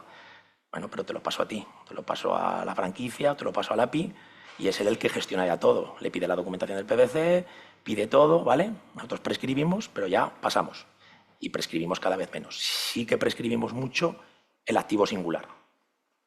Y también entramos a negociar con el activo singular cuando son suelos grandes, cuando es un terciario potente, ahí sí que prescribimos más y aparecemos más, ¿vale? La gestión, pues eso, recepción de las ofertas, lo que estamos diciendo, análisis del cliente y la formalización. Ojo con el tema de la formalización, porque los requisitos del PVC, si los habréis sufrido alguno de con los servicers, pero porque se lo marcamos la propiedad, es brutal. O sea, lo del PVC es tremendo. O sea, es peor que una inspección fiscal. Es una pasada, pero hay que hacerlo. O sea, hay que concienciar a la gente de que hay que hacerlo porque si no nos meten unas multas y porque además viene bien, oye, que esté todo legal, ¿vale? El funnel comercial, ¿vale? Ya estamos en el servicer. ¿Cuáles son los leads, ¿no? ¿Cómo nos entran? ¿Cómo nos entran los interesados? ¿Cómo nos entran? Ya perdonaréis que está en inglés, ¿vale? Porque además la tenía en castellano que la cambié, pero bueno. Nos pueden entrar por varias vías. Lo primero, la señalización, o sea, los carteles, las lonas, la estática, la publicidad estática, ¿vale? Si alguien te ve y te llama, ya es un lead, ¿vale? La señalítica ahora en viviendas, cada vez veréis menos riesgos de que te la ocupen, tu inmueble de banco, se te meten, quita el cartel que ya me entrarán por otro lado, no te preocupes, ¿vale? La web propia, en este caso de Solvia, que es la de nuestro servicer, potentísima, ¿vale? Luego veréis que saca una encuesta, ¿no? de conocimiento del cliente, ya lo veréis. Banner, pues anuncios en cualquier sitio, que puede ser en cualquier red social, en cualquier página web, ¿vale? Los agregadores, Idealista, Fotocasa, 1000 anuncios, Idealista, ¿vale? Las alertas, es que todos estamos todo el día mirando en Idealista. ¿vale? Los agregadores, contactos telefónicos y los prescriptores. Prescriptores puede ser de Ibercaja o puede ser, no sé, cualquiera que tenga nuestro producto que lo pueda comercializar, ¿vale? El prescriptor ya es alguien que te vende directamente, ¿vale? El activo. Entra el cliente, si está carterizado porque es un cliente recurrente, es un inversor, nos compran muchos inversores, ¿vale? Ahora estaremos en un 70-30, antes estaba invertido, ¿vale? Pero ahora son 30% financiado, 70% a contado. Antes había más financiado, entraba más por el banco, tal cual, y ahora te compran más también inversores. Está carterizado, se lo pasan a un gestor ya que lo conoce, y si no, del call center ya se lo mandan. Siempre tiene que haber al final un comercializador. O sea, por mucho que haya IA, tal, lo que sea, pero tiene que haber un comercializador. O bien una franquicia, una store que es una tienda propia de Solvia, o bien un especialista, si es un activo singular, ¿vale? Pues un especialista que sepa de lo que está hablando, del suelo en gestión, del local, de lo que sea. O bueno, los brokers o un API, ¿vale? Tiene una red de API muy potente Solvia, que luego os lo pondré. Y estos son ya los que hacen la visita, gestionan la oferta, negocian ya con el cliente, menos lo gordo que lo negociamos nosotros, gestionan con el cliente y cierran la venta, ¿vale? Y ya lo formalizan. Entonces, claro, al final aquí los APIs, bueno, no sé si hay alguno que trabaje en alguna agencia, pues vosotros, ¿no? Ahora, ya lo veis, vamos a decir que es fácil en cuanto a vivienda, ¿eh? No a terciario, no a suelo, que eso es imposible, es muy difícil. Pero en vivienda, por ejemplo, es fácil vender, pero es más complicado captar producto. O sea, producto del particular es complicadísimo, tienes que tener buenos captadores o tener acuerdos con los servicios, porque si no es que no tienes producto. Y si te quieres distinguir, pues tienes que ser un poco más profesional, porque yo creo que ahora ya vender, tal y como está el mercado, puede vender cualquiera, entre comillas, pero sí dar una buena gestión, saber fiscalidad, saber temas jurídicos, trabajar muy bien el tema del PVC, que no se te caiga ahí el cliente. Entonces, yo creo que a los APIs tienen más fácil vender, pero tienen que ser más, a lo mejor, más especialistas, que sepan de lo que están haciendo, ¿vale? Lo que están hablando. Os había puesto un poco, como os estoy hablando de las stores, bueno, ¿esto qué es? Pues son las franquicias. Solvia tiene este modelo de franquicias. Ahora creo que tiene, son 90 en toda España, me parece. ¿Y qué hace? Pues bueno, aprovecha el marketing, ¿no? Solvia, todos lo conocéis, aprovecha el marketing. Solvia tiene muchos inmuebles y de muchas carteras y de bancos, pues voy a Solvia, ¿vale? Producto, tiene mucho producto. Clientes son capaces, porque al final son oficinas abiertas con profesionales dentro, que pueden captar clientes, que lo pasan y te lo meten allá con cartelitos en la fachada, tal, o sea, es un punto de venta. Red comercial, en proceso de... tienes a Solvia echándote producto, diciéndote cómo lo tienes que hacer, marcándote estrategias, dándote precios. Eso mejora mucho la red comercial y la experiencia con el cliente, porque al final el de la franquicia, pues a lo mejor sabe mejor que el API normal cómo llevarlo del PVC, porque sabe a quién llamar, cómo hacerlo. Bueno, ganas en experiencia con el cliente y al final pues incrementa las ventas. Ahí es el 25, pero esto está desactualizado, que es el 22. Están ahora el 33. El 33% de las ventas de las carteras que maneja Solvia son por las franquicias, ¿vale? Este es un poco el mapa porque veáis cómo está peinado todo el territorio nacional. 700, ahora son 900 Sales Manager, o sea, 900 APIs. Ahora no son 60, son 90 franquicias, ¿vale? 5 oficinas, eso no ha variado. Tienen oficinas en las ciudades importantes, aquí tienen. 13 especialistas y, bueno, hay 120 especialistas en alquileres, ¿vale? Claro, antes sacaba pecho yo con las oficinas de Ibercaja, pero 990, o sea, tienen muchísimos puntos de venta. Antes lo hablábamos con Alberto, cuando empezamos en ese mapa que ponía José Carlos, que ponía Actúa, nosotros éramos el 70 o el 80% de los activos que manejaban. Entonces que decíamos, jo, que nos van a llevar a nosotros solos, qué gozada. Lo veíamos con muy buena cara eso, ¿vale? Y contratamos con ellos. Ahora somos el 5% o el 6% de su cartera. Y dices, jo, pues ahora no te harán caso, sí, nos tienen cariño, porque nos han visto desde el principio. Pero aparte, es que claro, te da tanta información, tienes tal poderío, ¿vale? Comercial, que aunque tengan muchas carteras, es una máquina súper engrasada. O sea, es una máquina industrial de venta, ¿vale? Te hacen el marketing residencial, terciario, suelos, todas las tipologías. Te hacen campañas genéricas de todas las carteras, te hacen campañas propias, ¿vale? Yo quiero sacar una campaña de mi suelo, pues la sacas, te la hacen. Todo lo tienes que hacer bien ordenado y bien dirigido, ¿vale? Manejan los canales, Meta, todas las redes sociales, gastan mucho dinero en posicionamiento y en Idealista y demás, ¿vale? Pues claro, porque tienen, pues ya lo veis, lo que manejan, entonces gastan mucho. Y en Ibercaja teníais web también, ¿no? Tuvimos web, que al final tampoco tiene ahora ya mucho sentido el tenerla, pero sí que es verdad que desde nuestra página web general mandamos, hay un link, hay un banner con un link, ¿vale?, a la página de Solvia, pero que solo enseña nuestros activos. ¿Vale? O sea, eso te dirige a la página que es donde están colgados, pero solo deja ver los activos nuestros. Aquí faltan 2 puntos. Es que hay otra posterior que la cambié, pero bueno. Bueno, yo creo que la parte ya la volveremos a enviar. Si no, sí, bueno, por si acaso son solo 3 slides, pero bueno, tampoco. Alberto, lo digo porque se ha quedado, yo creo, un poco. Las pantallas no están actualizadas. No están actualizadas, exactamente. Bueno, aquí lo de la guía era la del año pasado, ahora hay 2 puntos más. Tampoco, quiero decir, a lo mejor Idealista sí que está utilizando la IA para todos los servicios que da. Que si entras a ver todo lo que hace, Idealista te puede hacer no solo los anuncios, sino que te da te coge precios, o sea, te hace informes, te hace muchas cosas. Quizá ellos sí que estén utilizando más la IA, ¿vale?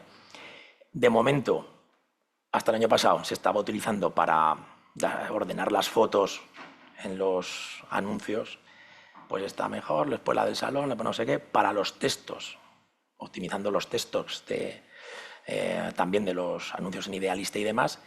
Ahora el otro día nos enseñaron recientemente que también estaban preparando pues como para sacar informes, todo esto de los leads, se vende, no se vende, tal, qué es lo que no se vende, cuánto tiempo lleva lo que no se vende, no sé qué, para más a nivel ejecutivo, ¿no? Para poder analizar la cartera, y salía otra cosa que era pues la máquina hablando, no sé cómo le llamaban a la máquina. Como un call center. Es como un call center, pero que es una máquina, ¿vale?, que te dice, pues bueno, para ver la sensación, ¿no?, del cliente después de la venta. Pues, ¿ha ido bien todo? Sí, ¿estás contento? ¿No? Del 1 al 10. Bueno, pues no sé si es mucho o poco, es algo, pero de momento eso es lo que con todo el poderío, ¿no?, de Solvia se está haciendo en IA. Me imagino que en 3 o 4, en un par de años, pues a lo mejor todo ya es máquina hablando o todo es, no lo sé. De momento, en valoraciones, no os fiéis de la IA, también te lo digo, ¿eh? Yo no me fiaría, porque al final no deja de coger más que información de todos los lados, y la información en precios, si te vas de la neta a la construida, ya te cambia el euro metro cuadrado. Si has puesto mal los metros, o sea, cuidado, ¿vale?, las valoraciones. Y un poco, bueno, pues terminó ya aunque ya lo hemos hablado y lo hemos dicho varias veces, por las diferencias, ¿vale?, entre banco y inmobiliarias. Pues eso, nosotros desinversión, una inmobiliaria rentabilidad. Nosotros planes a corto porque tengo que desinvestir ya, ellos a medio, ¿vale? Stock seleccionado, nosotros stock no elegido. Saneamiento menor incidentado, nosotros altísimo.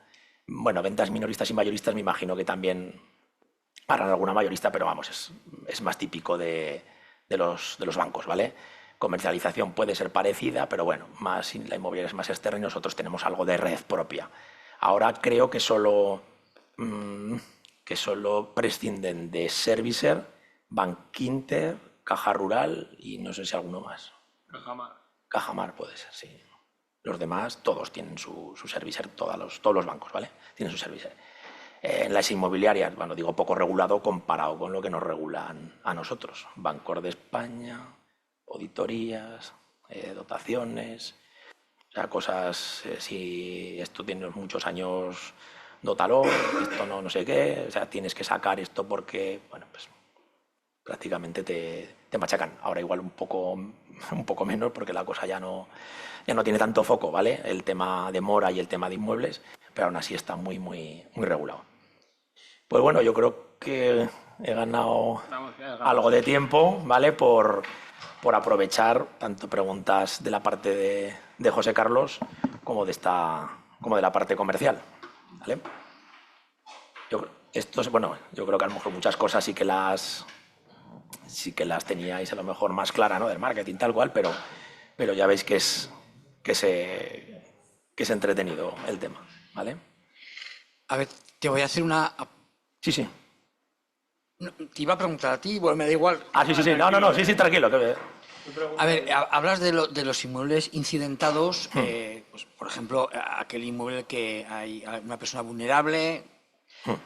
¿Cómo afecta eso al precio de venta? Es decir, bueno, si ese inmueble en el mercado supuestamente podría estar en unos 140.000 euros, ¿cómo afecta esa incidencia en ese inmueble pues, que lleva a lo mejor 15 años en la cartera del banco?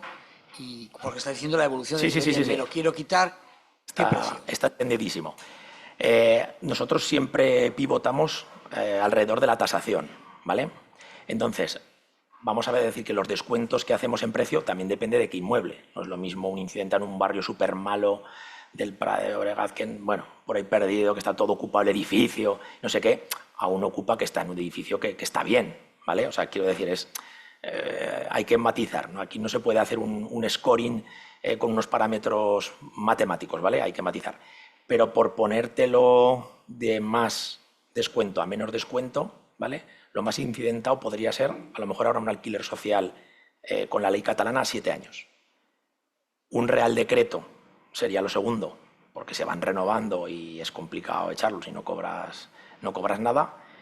Después podrían venir los ocupas, depende también qué tipo de ocupas, y después una toma de posesión de alguien, bueno, pues que está todavía sin lanzar, pero es el deudor y no es vulnerable y lo normal es que se vaya. Tienes que tener toda esa información bastante bien tabulada. Porcentajes, a ver, no te puedo decir exactamente, pero bueno, te puedes encontrar con descuentos a lo mejor del 25 o del 30%, si está muy incidentado. A ver, un baremo no hay, porque analizas el inmueble que te entra una oferta, además del estado en el que se encuentra, hay que ver la situación del inmueble. Así que haya que tú no tienes.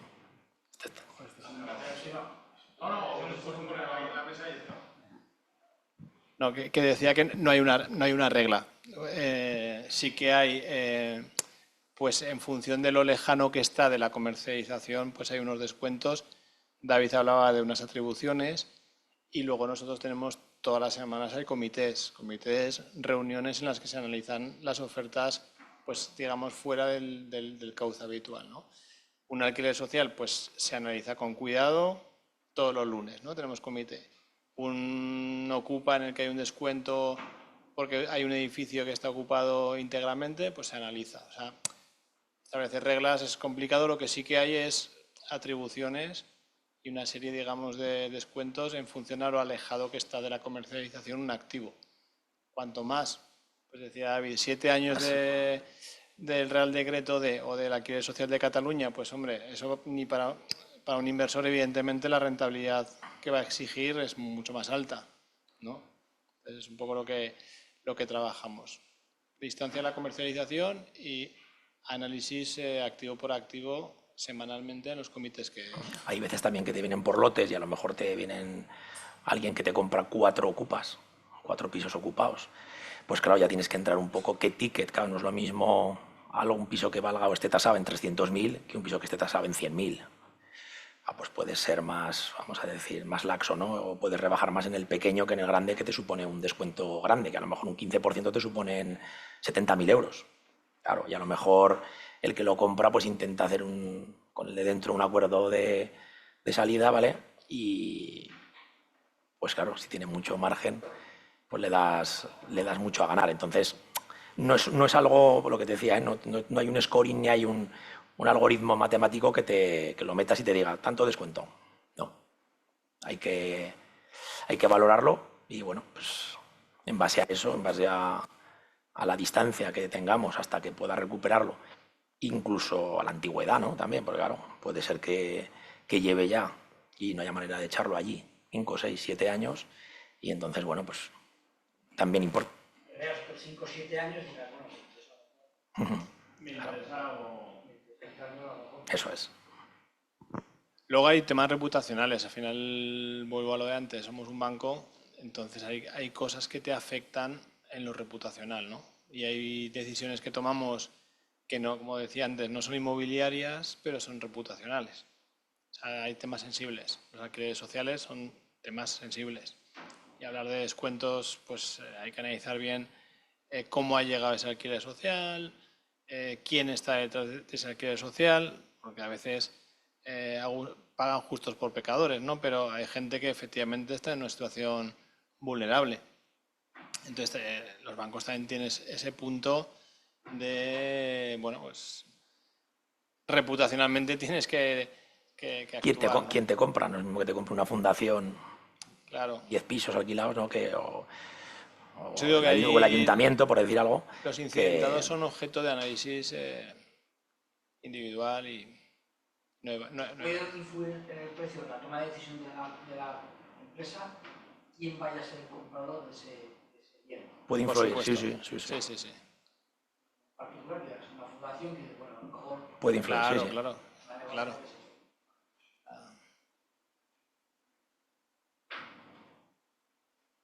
Algo más. Habéis explicado antes que en los canales de comercialización está la red de Ibercaja, de oficinas. Pero ¿esa red tiene algún incentivo por...? Estaba hasta hace 2 años, pues os decía muy dopada, porque hasta 2 años sí que estaba muy incentivada, ¿vale? Tanto en sus variable, ¿vale? En su retribución variable, como incluso en incentivos aparte, ¿vale? Ahora ya no. Ahora ya no está incentivada, solo hasta el escalón, no sé si os acordáis que ponía equipos de venta en las territoriales. Sí que tenemos equipos de venta en las 5 territoriales que tenemos en toda España y esos equipos sí que están incentivados, ¿vale? Pero lo que son las oficinas, antes estaban muy incentivadas y ahora ya no. Ahora el que vende pues lo hace porque le hace un favor al cliente y le consigue un piso o porque consigue la hipoteca, que hace una venta cruzada y, ¿sabes? Pero no porque le llegue nada, ¿vale? ¿Y hasta dónde sabéis? ¿Es en todos los bancos parecido o cada uno sí. lleva su política? Pues ha sido al principio, todo el mundo utilizaba la red, Caixa, tal, todo el mundo utilizaba la red para vender.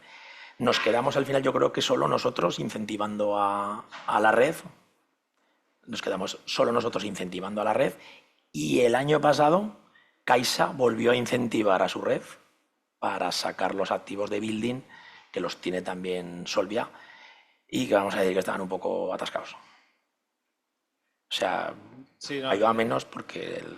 es buena pregunta, además es que ha sido clave, ¿no? O sea, en la estrategia es verdad que los 1000 puntos de oficinas son determinantes. Al final, 1000 APIs o 1000 puntos de venta ha sido uno de los factores por el cual nosotros hemos tenido ese incremento de ventas. ¿La tentación cuál ha sido de las entidades? Pues dejar en manos de un tercero, de un servicer, y dedicar las personas de la red de oficinas a otra cosa, ¿no? Y eso ha sido una de las discusiones más importantes o de los debates que hemos tenido, ¿no? O sea, al final, fuerza comercial de red pura de banca, dedicando recursos a vender inmuebles, ¿no? Que no es nuestro core. Pues en el tiempo se ha demostrado que ha sido una buena decisión. Ahora ya los stocks que manejamos son mucho menores, con lo cual, bueno, pues te puedes permitir el lujo, entre comillas, de depender más del servicer. Pero cuando estabas en el punto de que el supervisor te decía o vendes o os intervenimos, por decirlo, ¿no? tú no puedes dejar en manos de un tercero, o por lo menos así se opinó, la venta de tus activos, ¿no? Entonces, se ha demostrado que la combinada es la ganadora, es decir, el servicer potente industrial y el conocimiento del cliente, el día a día, las oficinas, como decía David, es que conoces al deudor, sabes de dónde viene el activo, si te va a pagar o no la hipoteca, o sea, es una fuerza brutal. Y no todas han seguido, muchas de ellas han caído en la tentación de dejar, bueno, en un servicio inmobiliario, que la discusión es, entonces, ¿para qué lo pago, no? ¿Para qué pago al servicer si mis oficinas venden? Es que has tocado un tema que es un tema muy de debate. ¿Hasta qué punto las oficinas dedican tiempo a la venta de inmuebles? En nuestro caso ha sido amplio. De hecho, fíjate que yo creo que seremos, no sé si el único de los pocos, que a las firmas sí que sigue, a las firmas, a lo que es la escritura, ¿vale? Escriturar, no manda intro vamos a decir, a firmones, ¿no? A un gestor que vaya a firmar. Firma nuestra gente, o bien nuestros responsables, o bien directores del banco. ¿Por qué? Además dices, ahora si no tienen incentivos antes sí que se llevaban, vamos a decir, los puntos, ¿no? Dice, porque nos fiamos más, tenemos la operación más controlada y hay muchas firmas que no se harían si va un tío, un tercero allí que va a firmar, que no está el papel, que no, me voy. No, aquí va un tío nuestro y dice, espérate, no está el papel, llamo. Que tienes que cambiar esto, espera, no, que falta este. No. Y se preocupa y se firma. Perderíamos muchas firmas si no fueran... Es así, ¿no? A ver, el proceso industrial de los servicios es lo que tiene, o sea, es industrial por eso. Lo que entra en el canuto, que solemos decir así vulgarmente, lo que entra en el canuto va muy bien, lo que lleva alguna incidencia, alguna cosa, pues ya no te la gestionan y tienes que estar muy encima. Entonces, bueno, pues por eso digo que la combinada es la ganadora, ¿no? O sea, el servicer que tienes industrializados los procesos y te elimina esos costes y esas tareas, pero sin abandonar, ¿por qué abandonar unos 1000 puntos de venta, ¿no? Un poco, si los tienes.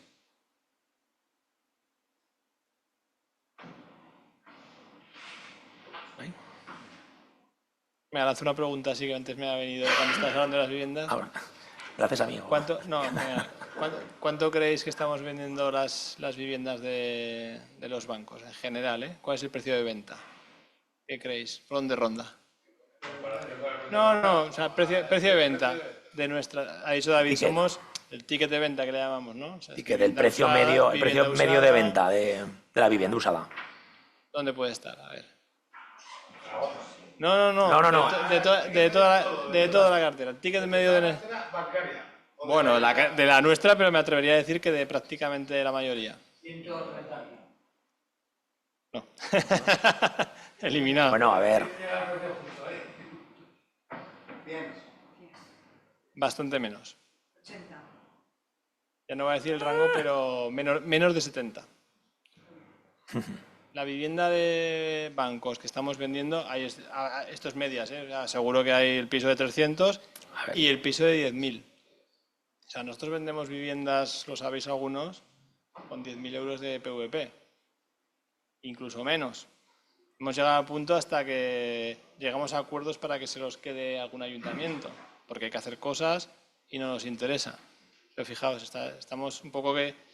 En la cartera de los bancos estamos ahí, un PVP de 60 a 65.000 euros. Sí, de media. De media. Entonces, efectivamente. Bueno, ¿qué? ¿Qué ha parecido?